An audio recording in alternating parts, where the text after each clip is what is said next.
Selamat mendengarkan podcast ini. Saudara-saudara yang terkasih di dalam Tuhan, kebenaran hari ini berjudul Merdeka di dalam Tuhan. Harus diingatkan kepada para pembicara ya, atau para pengajar yang mengajar jemaat di mimbar gereja, agar mereka tidak sembarangan menyatakan bahwa jemaat adalah milik Kristus, ya, tanpa menyertakan konsekuensinya, yaitu konsekuensi menjadi milik Kristus. Hendaknya tidak sampai terjadi sementara jemaat merasa milik Kristus, padahal mereka masih memiliki dirinya sendiri. Mereka masih egois. Kalau mereka memiliki dirinya sendiri sedangkan dirinya terikat dengan berbagai kesenangan dunia, berarti mereka masih dimiliki oleh dunia. Secara de jure sebenarnya mereka dimiliki oleh Tuhan, tetapi secara de facto atau faktanya mereka dimiliki dunia. Mereka dimiliki dunia sebab diri mereka masih dalam keterikatan dengan materi dunia ini atau kekayaan dunia dengan segala keindahannya. Saudara-saudara yang dikasihi Tuhan, dengan tindakan ini mereka sebenarnya memberontak kepada Tuhan, ya. Tidak menundukkan diri kepada Tuhan, tidak tunduk kepada Tuhan Yesus sebagai Tuhan dan Rajanya. Tidak heran kalau orang-orang seperti ini akan ditolak Tuhan pada waktunya. Saudara, untuk menjadi milik Kristus, seorang harus rela meninggalkan segala sesuatu. Ya, Lukas 14 ayat 33 mengatakan, demikian pula lah tiap-tiap orang di antara kamu yang tidak melepaskan dirinya dari segala miliknya tidak dapat menjadi muridku. Orang yang tidak melepaskan diri dari segala sesuatu tidak dapat diubah Tuhan. Mereka tidak dapat dimuridkan, ya. Dimuridkan artinya dinasehati, ya, dan diajari untuk diubah. Saudara, jika demikian berarti keselamatan yang disediakan bagi mereka disia-siakannya. Keselamatan adalah usaha Tuhan mengembalikan manusia kepada rancangannya semula. Orang percaya yang benar yang mengalami proses dikembalikan ke rancangan semula Allah harus memberi segenap hidupnya bagi Tuhan, tidak terkecuali, ya. Hidup dalam kebenaran Tuhan dan mengabdikan diri sepenuhnya, full, ya, bagi kerajaan Tuhan. Inilah ciri-ciri dari orang yang dimiliki oleh Tuhan dan merdeka dalam Tuhan.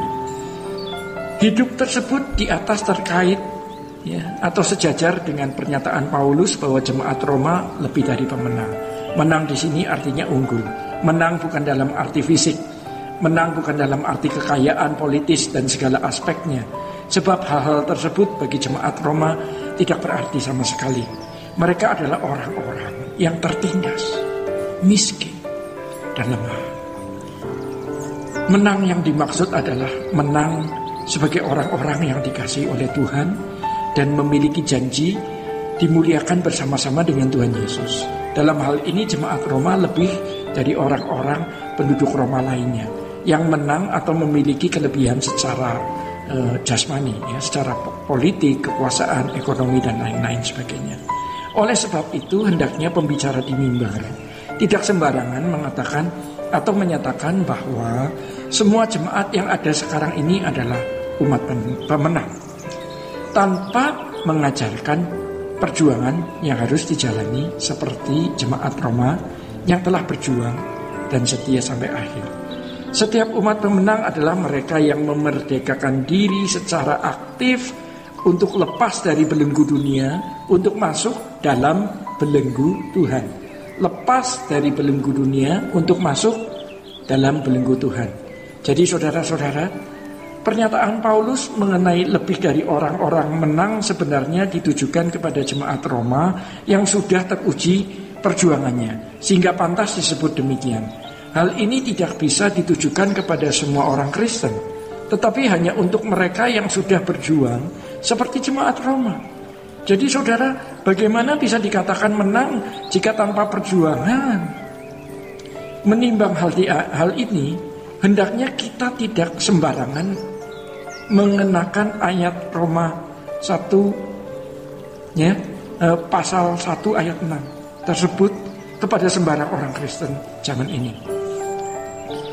Hendaknya kita tidak sembarangan mengatakan bahwa semua orang Kristen adalah milik Kristus dan telah menjadi umat pemenang. Banyak orang Kristen yang tidak dimiliki oleh Tuhan, sebab memiliki dirinya sendiri atau dimiliki oleh dunia. Berhubung hati mereka tertambah pada percintaan dunia. Saudara-saudara, orang-orang Kristen seperti itu tidak bisa dikatakan sebagai umat pemenang. Sebab belum membuktikan kesetiaannya kepada Tuhan Yesus, dengan mengorbankan segala sesuatu yang ada padanya bagi Tuhan. Fakta yang terjadi hari ini, banyak orang Kristen yang merasa mengikut Tuhan Yesus hanya karena beragama Kristen dan pergi ke gereja. Tidak sedikit mereka menjadi Kristen karena mencari atau mau menerima berkat jasmani, kemakmuran duniawi saja. Lebih parah lagi apabila Tuhan dipandang sebagai penolong untuk meraih dunia. Mereka tidak mengerti bahwa mengikut Tuhan Yesus adalah mengikut jejaknya. Seperti jemaat Roma memiliki keadaan yang berbeda dengan dunia ini, dan berarti menderita demi kepentingan pekerjaan Tuhan. Mereka yang tidak sama dengan dunia ini, yang rela meninggalkan segala miliknya saudara, dan berjuang hanya untuk kepentingan Tuhan, adalah yang benar-benar layak disebut sebagai milik Tuhan. Nah, mereka adalah orang yang merdeka dalam Tuhan karena memilih secara sadar dan sengaja untuk hidup bagi kepentingannya. Hidup mereka hanya dimaksimalkan seluas-luasnya untuk pekerjaan Tuhan tanpa batas. Sola Gracia.